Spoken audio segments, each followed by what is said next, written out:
하나님께서는 자신의 나라를 위해서 사람들을 부르시는 그런 장면들이 성경에 많이 등장하는데, 우리들도 하나님의 부르심을 입은 것입니다. 우리가 이 소명이라는 말하고 사명이라는 말이 약간 혼돈이 될 수가 있는데, 소명은 바로 부르심 자체를 말하는 거죠. 그러니까 소명은 어떤 선교사와 같이 특정한 사람들에게만 주신 것으로 여기기 쉽지만, 이 소명이라는 것은 예수 그리스도를 믿고 부르심을 받은 모든 사람에게 적용이 되는 거예요. 그러니까 우리 모두는 전부 다 소명을 받은 거고 소명자라고 말할 수가 있고, 하나님의 부르심이 있어서 이 자리에 있는 것입니다. 그리고 사명은 이렇게 소명받은 사람에게 주어지는 하나님의 명령이에요. 예를 들어서 어떤 직분을 맡아서 감당해야 될 구체적인 내용에 대해서 깨닫고 나아가는 것을 사명이라고 말할 수가 있는 것입니다. 하나님은 자신의 나라를 이루기 위해서 다양한 사람들을 부르셔서 사명을 주시는 모습을 볼 수가 있는데, 오늘 본문을 보니까 모세를 부르시고 구체적인 사명을 주십니다. 모세를 부르시는 이 장면을 통해서 우리 한 사람 한 사람이 하나님께 소명받은 자라는 사실을 기억하고, 하나님이 과연 나의 인생을 통해서 어떤 사명을 이루기를 원하시는지를 함께 살펴보는 시간이 되기를 원합니다. 첫째, 이 하나님의 부르심을 보면 모세가 가장 연약할 때 부르셨다는 거예요. 성경에서 하나님의 부르심을 통해서 사명을 주실 때 보면 철저하게 하나님이 그 사람을 깨트리셔서 사용하신다는 거죠. 오늘 본문의 모세도 보세요. 이 모세가 잘 나갈 때 부른 것이 아니죠. 미디안 광야에서 40년 동안 목자로서 양들을 키우고 있을 때 모세를 부르셨다는 것입니다. 사실 모세는 과거가 화려한 사람이에요. 애굽에서 40년 동안 왕자로 있었기 때문에 명예와 권력과 돈이나 이런 것들을 다 누려본 사람이죠. 그런데 어느 날 애굽 사람을 죽인 것이 들통이 나가지고 하루아침에 도망자로 전락이 되어서 광야의 어떤 비참한 그런 신세로 그렇게 도망치게 된 것을 볼 수가 있습니다. 이렇게 하루아침에 인생이 바뀌게 된다면 얼마나 큰 멘붕이 올까요? 애굽이라는 대제국의 왕자에서 황량한 광야에 목동 신분으로 갑자기 전락이 된 것입니다. 이 모세가 미디안 광야로 도피해서 몇 년을 보내는가 하면 40년의 세월이 흘러가요. 이 40년은 결코 짧은 세월이 아니라는 거죠. 그래서 모세는 애굽의 왕자로서 40년 동안 세월을 보내고, 그리고 미디안 광야에서 목동으로 40년을 보내게 됩니다. 모세가 광야로 나오는 순간 모세는 자신이 과거에 누렸던 모든 것들이 무용지물이 된 거예요. 이제는 왕족의 신분도 필요가 없습니다. 화려한 이집트 대제국의 어떤 문명, 이런 것도 이제는 필요가 없는 것이죠. 아무것도 누릴 수 없는 그 외로운 광야에서 양을 치고 있는 거예요. 근데 이 양을 치는 것도 자기 양이 아니에요. 말씀해 보니까 이드로, 그 장인의 양을 치우는 그런 신세로 전락이 되었다는 거죠. 그러니까 이때가 가장 연약하고 깨어져 있을 때라는 거죠. 모세가 애굽에서 왕국에서 보낼 때는 얼마나 기세가 등등하겠어요. 대제국의 왕자로 여러분 훈련을 받는 어떤 훈련을 받을까요? 한치의 실수도 용납될 수 없는 철저한 훈련. 그리고 어떤 무서운 적들이 오더라도 그야말로 다 물리칠 수 있는 그런 용기. 사람을 죽이는 것도 그냥 눈 하나 깜짝거리지 않고 죽일 수 있는 그런 것들을 배우지 않겠어요? 이때는 왕궁에 있으면서는 내가 내 능력으로 무엇이든지 할 수 있다라고 아마 여기면서 그는 지냈을 것입니다. 그런데 어느 날 애굽인에게 유대인이 맞는 모습을 보고 들끓는 분노를 참지 못하고 죽이게 됩니다. 그리고 광야로 도망치는데, 이제 그의 화려했던 과거는 뒤로 한 채 외로운 광야에서 무슨 일을 해요? 목자의 일이 어떤 일입니까? 양을 먹이고 똥 치우고, 그야말로 미래에 대한 아무런 소망도 없는 거죠. 거기서 몇 년을 보내요? 40년 동안을 보내기 때문에 가장 연약하고 깨어진 상태에 있을 때에 하나님께서 모세를 찾아오셨다는 거죠. 그래서 이 모세가 이 부르심을 받기 위해서는 이런 광야가 필요했다. 자, 우리의 삶 속에서도 살다 보면 여러 가지 광야가 있는데, 이 광야는 죄 많고 부족한 인간에게 하나님께서 형벌을 주시는 것일까? 이 광야는 형벌의 장소가 아닙니다. 하나님이 자신의 백성들을 성장시키기 위해서 때로는 고달프고 힘든 이런 광야들을 허락하실 때가 있는데, 성경에서 귀하게 쓰임받는 사람들 보세요. 다 광야를 거친 사람들이에요. 아무런 불편함 없이 행복하게 지나다가 내가 하나님께 쓰임받았다 이런 사람 없어요. 정말 하나님에게 크게 쓰임받는 사람들 보면 인생의 모진 광야들을 다 거친 사람들을 하나님이 사용하시는 것을 볼 수가 있는데, 이 광야에 해당하는 단어가 히브리어로 미드바르라는 말이거든요. 근데 이 드바르, 다바르라는 말이 말씀이에요. 그 미는 프람, 어디로부터? 그러니까 말씀으로부터라는 말이 광야라는 뜻이거든요. 그러니까 광야가 어떤 곳인가 하면, 광야는 하나님의 말씀이 임하는 거예요. 세례 요한도 광야에서 하나님 말씀을 받지 않습니까? 광야가 무엇입니까? 하나님의 말씀을 경험하는 것이고, 광야는 외롭고 힘든 곳이지만 역설의 은혜를 경험하는 것이 바로 광야라는 거예요. 광야에 있을 때 하나님의 음성을 듣게 되는 거예요. 광야에 있으면 세상의 수많은 소리들 가운데서 하나님의 음성의 귀를 기울이게 되어진다는 거죠. 우리도 살면서 여러 광야를 경험해요. 사업 실패해가지고 그런 사업의 광야, 건강의 문제로 인해서 광야를 겪을 수가 있습니다.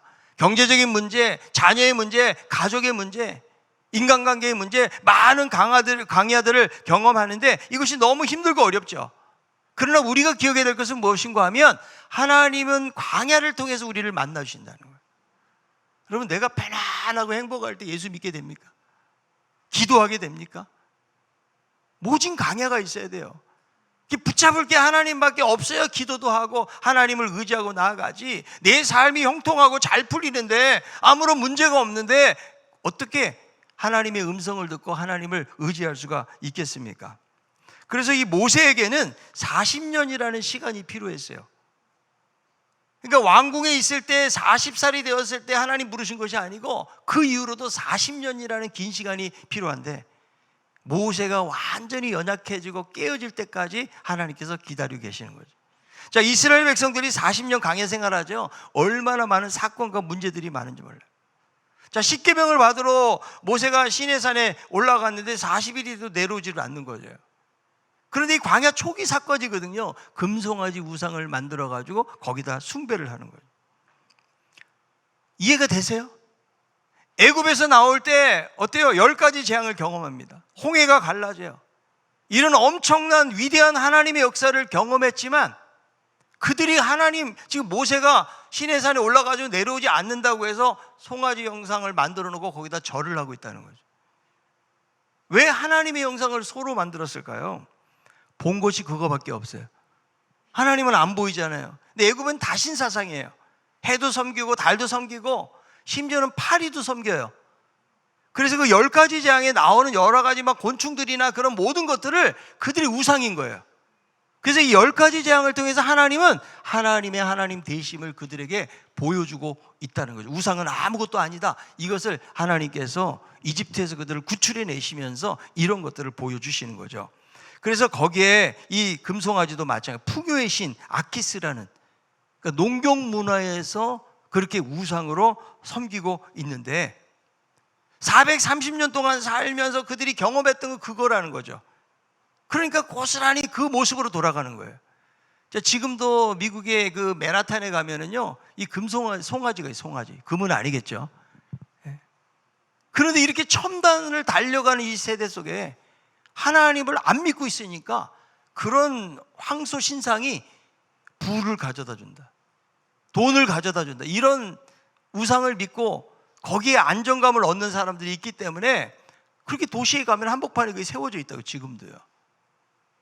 그러니까 이스라엘 백성들은 430년 동안에 애굽에 있었으니까 얼마나 많은 영향을 받았겠어요. 우리나라도 35년의 일제치하를 겪어왔는데, 이렇게 수십 년이 지났는데도 어떤 일제의 어떤 청산하지 못한 부분들 때문에 우리가 많이 힘들어하는 부분이 있지 않습니까?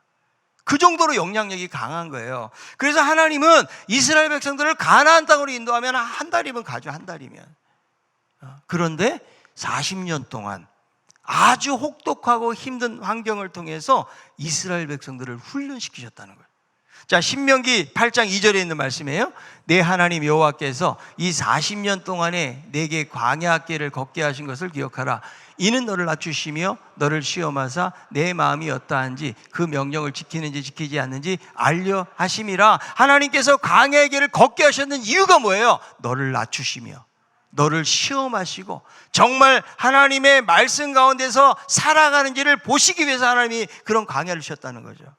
우리도 여러분 인생의 강야가 올 때는요, 하나님 우리를 낮추시는 거예요. 하나님께서 우리를 시험하시는 거예요. 하나님이 정말 우리가 믿음을 지키면서 하나님의 말씀 속에 살아가는지를 하나님께서 보시기 위해서 때로는 이런 광야를 허락하고 계시다라는 거죠.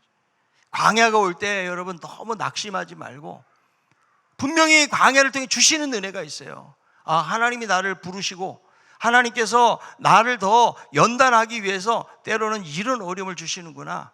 여러분, 이런 믿음을 가지고 나아갈 때에 우리는 광야 속에서도 임하시는 하나님의 은혜와 능력을 경험할 수가 있는 것입니다. 하나님은 모세가 가장 연약할 때 부르셨어요. 그리고 친히 삶 속에 찾아오셔서 부르시고 사명을 주시는데, 자, 모세가 하나님을 언제 만납니까? 평상시처럼 목자로서 그냥 양떼를 몰고 인도하다가 어디서 만나요? 호렙산에서 만나는데 하나님이 어디에 임하십니까? 떨기나무 가운데 임하세요. 출애굽기 3장 2절, 여호와의 사자가 떨기나무 가운데로부터 나오는 불꽃 안에서 그에게 나타나시니라. 그가 보니 떨기나무에 불이 붙었으나 그 떨기나무가 사라지지 아니하는지라. 그래서 하나님이 지금 떨기나무 불꽃 가운데 임하시는 거죠. 하나님의 임재가 있는 거예요. 근데 구약에서는 불꽃 그러면 하나님의 현현을 나타낼 때 이런 표현을 하고 있는데, 지금 떨기나무 가운데 사라지지 않는 불꽃이 있다는 것은 무엇을 말하는 걸까요? 이런 걸 상징해 주는 거예요. 하나님께서 이스라엘 백성들을 잊지 않고 여전히 지금 함께하고 있다. 이 떨기나무는 가시덤불 같은 거예요.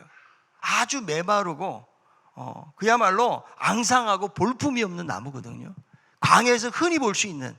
근데 왜 하나님께서 그 수많은 것 중에서 이 떨기나무라고 하는 이 볼품없는 나무에 임하시는가 하는 거예요. 이 떨기나무는 무엇을 보여줘요? 이스라엘 백성들의 형편을 보여주는 거예요.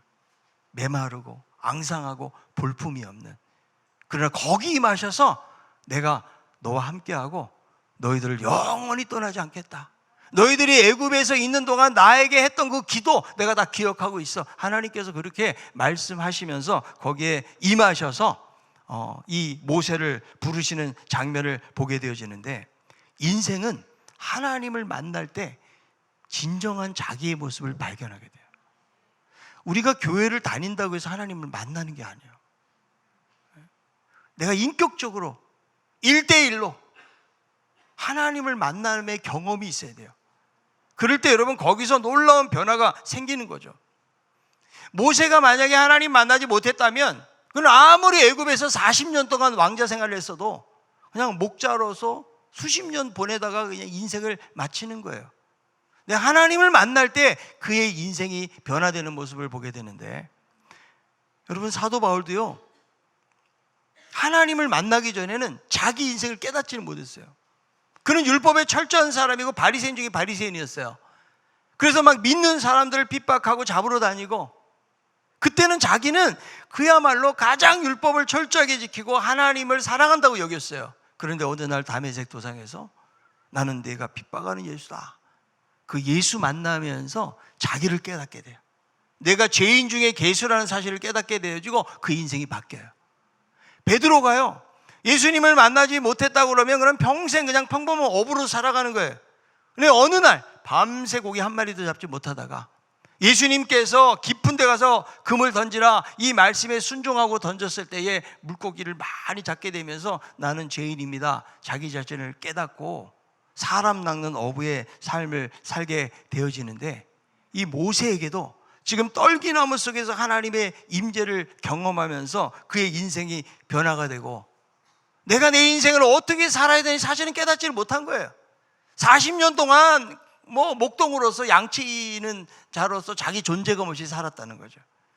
우리들도 하나님을 만나지 못하면 그럴 수 있다는 거예요. 그러면 하나님을 어디서 만나는가?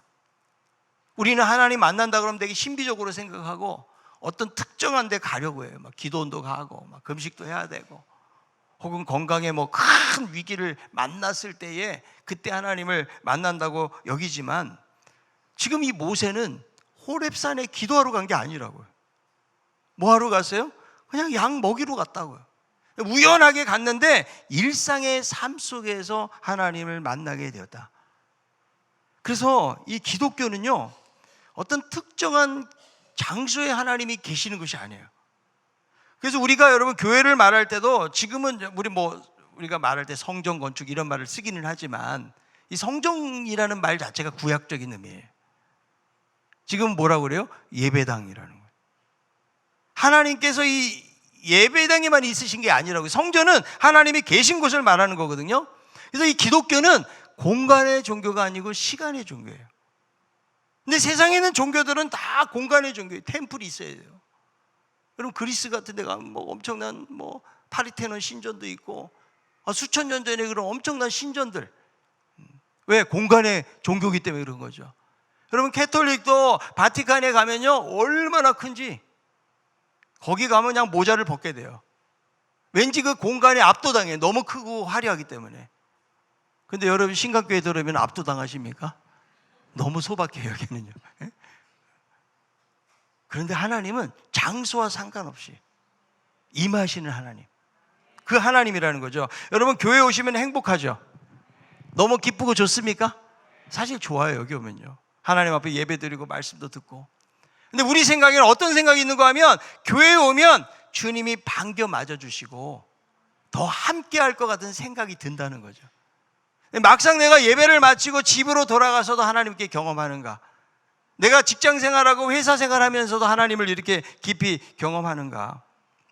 여러분 하나님은 우리가 드리는 예배와 찬송과 교회 속에만 임하신 하나님이 아니라는 거예요. 우리의 일상 가운데서도 임하신 하나님, 나의 사무실에, 작업의 현장 속에, 그리고 내가 만나는 사람들 가운데서도 함께 하시는 하나님, 하나님은 언제 어디서나 계시고 늘 우리와 동행하기를 원하시는 하나님이시라는 거예요. 여러분 하나님은 하늘에서 특별한 기적을 일으키시는 하나님이 아니시라는 거예요. 우리 가운데 함께 하시고 우리의 대화를 들으시는 하나님, 그리고 우리의 식사 때마다 우리와 함께 하시는 그분이시라는 거예요. 그래서 여러분 신앙은요, 교회 안에서만 이루어지는 것이 아니라 보잘것없을 것 같은 아주 사소한 그 삶 속에서, 지금 양떼를 치러 가고 그날도 아무런 소망도 없어요. 무슨 기대감도 없어요. 그냥 살던 이 모세에게 하나님이 찾아오셨던 것처럼 우리들도 삶 속에서 함께 하시는 하나님을 만날 수 있기를 바랍니다. 우리는 교회 오면 다 천사가 돼요. 다 상냥하고요, 미소도 짓고 말도 잘해요. 그런데 집에만 가면 사람이 달라져요. 내가 알던 아내가 아니고 내가 알던 남편이 아니에요. 회사에만 가면 사람이 여러분 달라진다는 거죠. 성경에서 하나님께서 이스라엘 백성들에게 성전 중심의 신앙을 살라고 말씀하셨는데, 여러분 그것은 예배당 중심이 아니에요. 성전 중심은 말씀 중심이고 언약 중심이고 삶 속에서 왕으로 임하시는 하나님을 모시고 사는 삶을 의미하고 있는 것이죠. 그래서 우리가 어떤 특별한 곳을 가야 하나님을 만나는 것이 아니에요. 언제 어디서나 함께 하시고 평범한 일상 속에서 함께 하시는 하나님을 만나는 것이 너무나 중요해요. 자, 구약에 보면 하나님께서는 자신을 나타낼 때 구름이나 불 같은 데 임재하시거든요. 그리고 이스라엘 백성들에게는 어디에 임재하신다고 약속하세요? 내가 성막에 임재하겠다. 성막을 지으라고 말씀하시죠. 이 성막의 개념이 나중에는 성전의 개념으로 발전하게 되죠. 자, 신명기 12장 5절에 있는 말씀입니다. 오직 너희 하나님 여호와께서 자기 이름을 두시려고 너희 모든 지파 중에서 택하신 곳인 그 계실 곳으로 찾아 나아가서 자기 이름을 두시려고 택하신 곳이 있다는 거죠. 그런데 신약에 와서는 어떻게 바뀌어요? 고린도전서 3장 16절입니다. 너희는 너희가 하나님의 성전인 것과 하나님의 성령이 너희 안에 계시는 것을 알지 못하느냐. 하나님의 성령이 우리 안에 계시면 우리가 성전이 되는 거예요. 자, 옆에 있는 분에게 하나님은 이미 당신 안에 계십니다. 우리가 살아있는 성전이라는 거예요. 신약 성경은 말씀하기를. 왜? 하나님이 우리 안에 계시기 때문에.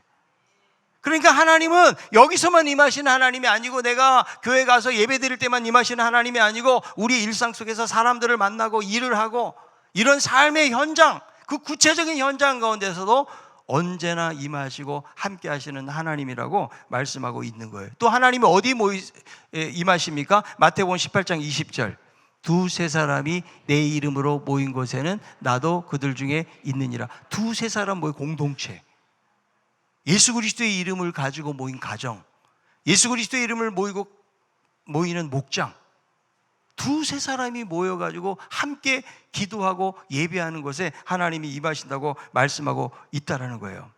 자, 그래서 하나님의 부르심이라는 것은 무슨 특정한 사건을 통해 가지고 우리의 부르심을 확실하게 각인시키실 때도 있지만, 그러나 하나님은 우리의 일상 가운데서 언제나 함께 하시고 자신을 드러내시고 자신의 말씀을 우리에게 하고 계시다라는 거예요. 여러분, 간증하라고 그러면 부담돼요? 하고 싶어요? 부담 안 되는 분 저에게 말씀해 주세요. 제가 간증시킬 테니. 간증하라고 그러면요, 내가 무슨 뭐 죽음의 자리까지 가서 내가 나았다 이럴 때 간증하려고 해야지. 내가 뭐 막 나쁜 일 하다가 감옥에 들어가서 내가 또 출소해가지고 이런 삶을 살았다 뭐 이렇게 해가지고 간증하고, 그것이 어떻게 보면 되게 막 드라마틱할 수는 있지만, 그러나 간증은요, 우리가 일상을 살아가면서 나와 함께 하신 하나님, 내가 정말 힘들고 어려울 때 나를 위로하시고 나를 붙드시고 나에게 역사하시는 그 하나님을 삶 속에서 내가 느끼는 거, 여러분, 그것을 여러분 증거하는 거죠. 자, 모세를 보면 40년 동안 특정한 사건을 만나지를 못했어요. 그냥 그 기나긴 시간들 속에서 그냥 자신에게 주어진 목자 일을 감당하다가 하나님의 부르심을 잊게 되었다는 거예요. 중세시대에 니콜라스 헤르만이라는 사람이 프랑스에서 태어나서 30년 전쟁에 참여를 합니다. 거기서 부상을 입게 돼요. 다리를 좀 저는 거죠. 그리고 이 사람이 여러 가지 방황을 하다가 55세가 되어가지고 프랑스의 카르멜 수도원에 요리사로 들어가게 됩니다. 근데 그는 요리사로 들어가서 최선을 다해요. 자기가 음식을 만들어가지고 수도사들에게 나눠주면 그걸 맛있게 먹는 모습이 너무나 흡족스러워요. 그래서 자기는 음식을 만들 때에 마치 수도사들이 다른 곳에 가서 기도하는 것처럼 이것만큼 중요한 일이라 생각을 한 거예요. 자기가 설거지를 하고 주방에 여러 가지 짜질구리한 일들을 감당할 때에 이것이 마치 수도사들이 어디 가서 설교하는 것만큼 중요한 것으로 여기면서 그런 수도원 생활을 합니다. 그래서 이런 마음가짐으로 20년 동안 변함없이 수도사를 섬기자 수도사들이 점차 그를 존경하게 되었고, 나중에 수도원에서 원장을 뽑는데, 수도원 원장 뽑는데 후보조차 될 수 없는 이 평신도 수사가 원장에 선출이 되는 거죠. 한번 생각을 해보세요. 평생 사람들의 눈에 잘 띄지도 않는 곳에서 어떻게 이 사람은 하나님을 경험했을까 하는 거예요. 수도사들은 날마다 기도하고 말씀 읽고 하는데도 경험을 못하는데, 주방에서 이렇게 자질구레한 일을 하면서도 하나님을 깊이 경험하면서, 그는 17세기 사람인데 로렌스 형제예요. 바로 하나님의 임재 연습이라는 책을 썼거든요. 여러분, 우리들도 그 하나님을 경험을 해야 돼요. 그런데 하나님의 임재도 연습을 해야 됩니다. 왜? 우리가 의식을 잘 못하니까. 우리가 예배 시간에는 말씀을 듣고 하나님 오늘 임하시고 하나님 나에게 은혜를 주시니 감사합니다 이러는데, 이 하나님의 임재가 어디까지인가? 예배당에서 끝나. 당장 주차장 가면 이미 깨져. 그래서 지금 빨리 끝나고 가야 되는데 차가 앞에 있는데 전화번호까지 안 적어놨어요. 그럼 막 열불이 올라요. 하나님의 임재가 이미 깨어져 버린 거죠. 우리 예배를 드리고 여러분 하나님 다 여기다 그냥 두고 가셔요. 여러분들이 그분을 모시고 가는 거예요. 만약에 여러분들이 저하고 함께 손잡고 간다고 생각해 보세요. 예? 그러면 아마 목소리가 변할 거예요. 여러분들이 제가 옆에 있는 것만으로도. 그러니까 사람을 우리는 의식하는데 보이지 않는 하나님을 의식하지 않는 게 문제인 거예요. 오늘부터는 여러분 예배당 문을 탁 나가는 순간부터 주님 함께 가시죠. 여러분 그게 임재 아니에요? 하나님의 이미 우리가 모를 뿐이에요. 깨닫지 못하고 느끼지 못할 뿐이지 하나님은 우리를 떠나지 아니하시고 언제나 함께 하신다. 임마누엘을 약속하고 있는데 그냥 나는 나 혼자의 삶을 살아간다면 그것은 여러분 종교에 불과한 거예요. 우리는 지금도 살아계시고 우리의 삶 속에서 역사하신 하나님이 나와 영원토록 동행하신다는 사실을 깨닫는 것이 너무나 중요해요. 자, 모세에게 하나님께서 사명을 주시는데 이 사명을 감당하는 자에게 먼저 요구하시는 것이 있어요. 출애굽기 3장 5절입니다. 하나님이 이르시되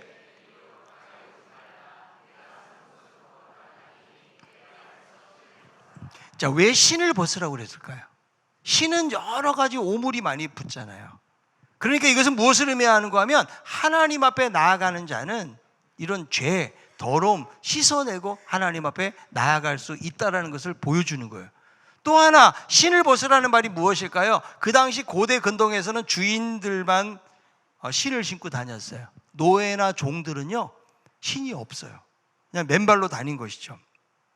그러니까 신을 벗으라는 말은 무엇을 말해요? 이제는 철저하게 하나님의 종이 되었다. 이제는 자신의 계획이나 생각대로 사는 것이 아니고 그 말씀에 순종하는 삶을 살아야 하나님의 사명을 감당할 수 있다. 그래서 신을 벗으라고 그러는 거예요. 우리가 여러분 하나님의 부르심 앞에서 정말 쓰임받는 삶을 살기 위해서는 하나님 앞에서 철저하게 내 자신을 깨닫는 것이 중요해요. 그래서 내가 이 하나님의 영광스러운 그 빛 앞에 나아가면 내 의로움은 사라지는 거죠. 얼마나 내가 부족하고 연약하고 이런 죄인이라는 사실을 깨닫는 데서 여러분 하나님께 쓰임받는 사람이 될 수가 있는데 우리는 여러분 하나님 앞에 나가자는 너무 멀쩡해요. 하나님 앞에 기세가 등등합니다. 여러분 요즘 에스겔서 읽고 계시죠? 네, 공동체 성경 잘 읽고 계시죠? 네, 아마 못 읽은 분들은 다시 시작하셔야 돼요. 근데 거기 보면 에스겔은 어때요? 하나님 만나면 완전히 고꾸라져요. 너무 크신 하나님이기 때문에. 그러니까 말씀에서 주시는 대로 행동하는 거죠. 근데 우리가 왜 말씀에 순종하지 못할까요? 하나님을 그런 분으로 우리는 고백은 하는데 그렇게 생각을 안 하는 거예요. 하나님을 어떤 분으로 생각해요? 세상을 창조하시고 역사의 수레바퀴를 움직이시는 하나님이 아니고 그냥 동네 좋은 아저씨. 우리가 죄를 지어도 다 용서해 주시고 그래 사랑한다 도닥거려주는 그런 아저씨 정도로 생각하고 있기 때문이 아닙니까 여러분? 하나님은 공의의 하나님이세요. 거룩하신 하나님이고 죄와 함께 갈 수 없으신 하나님이세요. 우리는 죄를 가지고 어떻게 하나님하고 잘 어울려서 잘 갈 수 있을까를 생각하지만 하나님의 성품이나 속성 자체가 죄를 싫어하시기 때문에 그렇게 죄의 모습을 가지고 나아가는 우리를 통해서 하나님은 역사하지 않으신다는 거예요. 여러분 야곱이요 외삼촌 라반의 집에서 20년을 보냅니다. 그리고 다시 고향으로 돌아오게 되어지는데 그런데 그가 돌베개 베고 잠잘 때 약속한 것이 있죠. 다시 베델에 와서 하나님 앞에 제단을 쌓겠습니다. 그런데 그는 이 베델로 가지 않아요. 세겜이라는 곳에 정착해가지고 한 10년의 시간들을 보냅니다. 그러니까 오늘날로 표현하자면 좀 경제적으로 풍요하고 문화가 좀 발달된 세겜의 뿌리를 내리려고 하는 거예요. 내가 돌아가야지 하면서. 그런데 어떤 일이 생겨요? 딸 디나가 성폭행을 당해요. 아들들이 그 세겜 족속들을 다 막 죽이고 재물을 약탈하는 그런 일들이 발생해요. 그럴 때 하나님의 말씀이 임합니다. 자, 창세기 35장 1절에요. 하나님이 야곱에게 이르시되 일어나 베델로 올라가서 거기 거주하며 내가 내 형 에서의 낯을 피하여 도망가던 때에 나타났던 하나님께 거기서 제단을 쌓아라 하신지라. 이게 무슨 말씀이에요? 신발을 벗으라는 거예요. 이전의 삶의 방식대로 살지 말아라. 네가 이전에 행복을 추구하며 살았다면 이제는 하나님의 말씀에 철저하게 순종하는 종으로 살아갈 것을 하나님께서 말씀하고 있는 거예요. 여러분 우리는요 신을 벗어야 돼요. 우리는 내 신을 신고 내가 가고 싶은 대로 가려고 해요. 여러분 그렇지 않아요? 정말 하나님이 기뻐하시는 내 인생의 계획이 무엇인지 생각하기보다는 내가 어떻게 하면 인생을 좀 더 편안하게 살고 잘 살 수 있을까? 거기에도 우리 관심이 가 있지 않습니까? 내가 직장 생활하고 사업하고 하면서 하나님의 뜻이 무엇인가? 내가 그리스도인으로 어떻게 살아가야 될 것인가? 이런 고민보다는 세상에서 무언가를 더 많이 소유하고 성취하고 이루기를 원하는 그런 마음으로 살지 않습니까?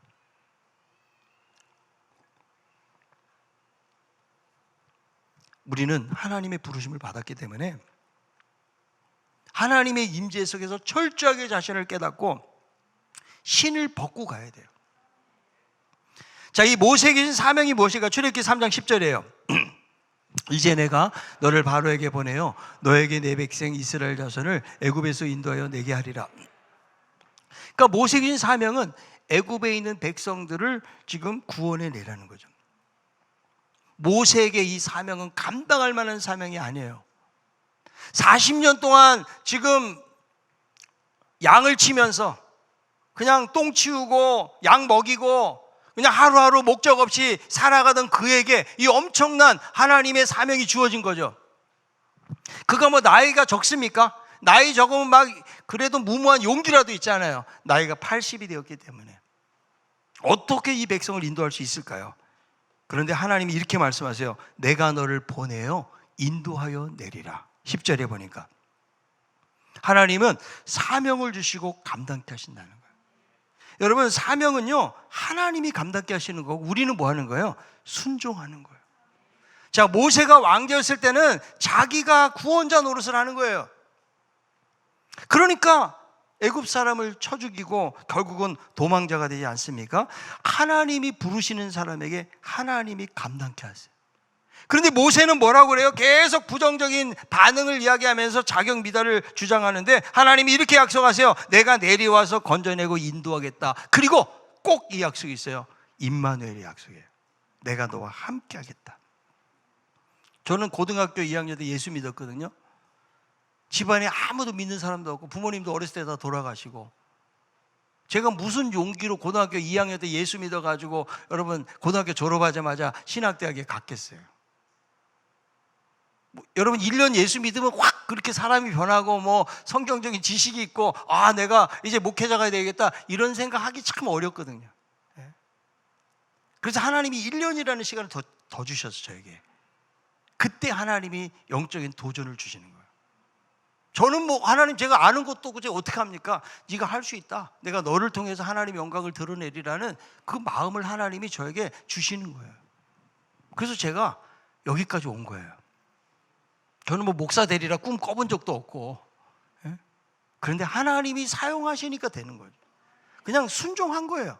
뭐 등록금도 없고 누가 가라고 응원해 주는 사람도 없어요. 그냥 성경적 지식도 별로 없고 그러나 하나님이 하시겠다는 마음을 저에게 주시니까 그냥 순종하고 왔을 때 여기까지 오게 된 건데 자, 하나님이 우리에게 주신 사명은 무엇일까요? 세상을 구원하는 일이에요.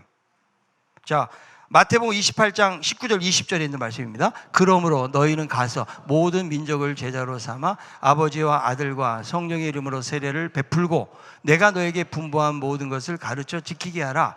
볼지어다 내가 세상 끝날까지 너희와 항상 함께 있으리라 하시니라. 자, 여기도 보니까 하나님의 임마누엘의 약속이 있는 거예요.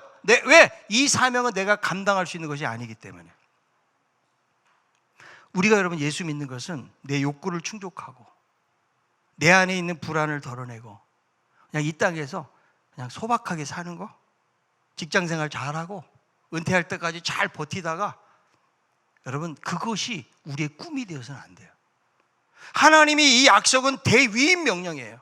모든 그리스도인들에게 하나님의 구원을 경험한 그리스도인들에게 모든 민족으로 제자를 삼고 세례주고 하나님의 명령을 가르쳐 지키게 하고 복음 전하는 이 사명을 우리에게 다 주셨다는 거죠. 여러분 어떻게 사명을 감당할 수 있을까? 전도해 본 사람은 알아요. 얼마나 전도가 어렵다는 걸. 아니 가족도 그냥 올 것 같은데 수십 년 기도해도 안 와. 그래서 전도도 하나님이 하시는 거예요. 우리는 그냥 순종하고 믿음으로 나아갈 때에 하나님이 우리를 통해서 일을 하시는데 이 하나님의 부르심 앞에 철저하게 내 자신을 깨닫고 우리는 하나님이 나에게 맡긴 사명이 무엇인지를 알아야 돼요. 그냥 우리가 어떻게 보면 그냥 이렇게 복음 전하고 이런 선교사님들이 나가서 하는 거하고 나하고는 별로 관계없는 것으로 여길 수 있다는 거예요. 그냥 난 성실하게 직장 생활하고 그냥 열심히 살면 되는 거로 뭐 헌금도 하고 뭐 봉사도 하고. 그러나 하나님이 우리에게 말씀하시는 사명은 뭐예요? 모든 민족으로 나아가는 거예요. 우리가 기도하고 날마다 이 죽어가는 영혼들에게 복음을 전하는 이 사명을 잊어서는 안 돼요. 그 잊으면 그냥 우리는 예수님 믿어가지고 좀 행복하고 고난 피하고 어려움 없이 살아가는 거에 그냥 감사하고 살고 만족하고 살고, 이거는 우리가 사명을 저버리는 삶을 살아가고 있다는 거예요. 하나님은 우리에게 눈을 들어보라.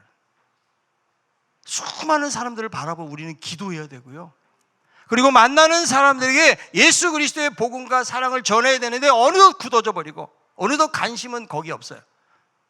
우리가 그 하나님 맡긴 사명의 길을 못 가고 있는 거예요.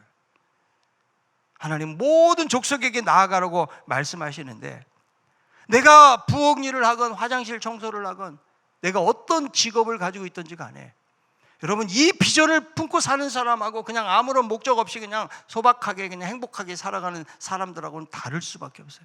하나님은 괜히 우리를 부르신 것이 아니에요. 하나님이 우리를 부르셔서 예수 그리스도를 통해서 자신의 아들을, 그 생명을 주면서까지 우리를 구원하셨잖아요. 그렇다면 우리는 다 사명자인 거예요. 내가 세상에 나가서 그리스도의 사랑을 증거하는 사람이 되어지고, 모세가 어떻게 그 수백만 명의 사람들을 구출해내요? 그 애굽이라는 대제국 앞에서 우리가 어떻게 합니까? 우리 못해요. 그러나 하나님이 하시겠다고 말씀하시고, 우리는 내신을 벗고 순종하면서 우리가 믿음으로 나아갈 때에 사명을 감당하는 자가 되리라고 믿습니다. 여러분, 하나님의 부르심이 무엇일까요? 하나님이 내 인생을 통해서 이루시기를 원하시는 것이 무엇일까요? 그냥 내 생각과 내 계획에 그냥 묻혀가지고 그냥 이것만 그냥 하고 살자, 이것은 내 계획대로 내 신을 신고 살아가는 거예요. 하나님의 신을 신어야 돼요.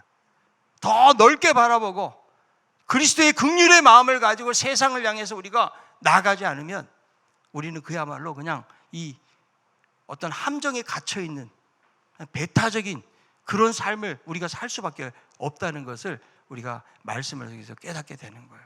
모세를 부르신 하나님, 그가 목자고 40년 동안 아무 일도 일어나지 않았어요. 그 목자를 부르셔서 하나님이 사용하셨다고 그러면 하나님이 우리들도 사용하시고 우리를 통해서 하나님의 위대한 구원의 역사를 이루시기를 원하신다는 것을 우리가 믿음으로 받아들이고 담대하게 나아갈 수 있는 우리 모두가 다 될 수 있기를 바랍니다.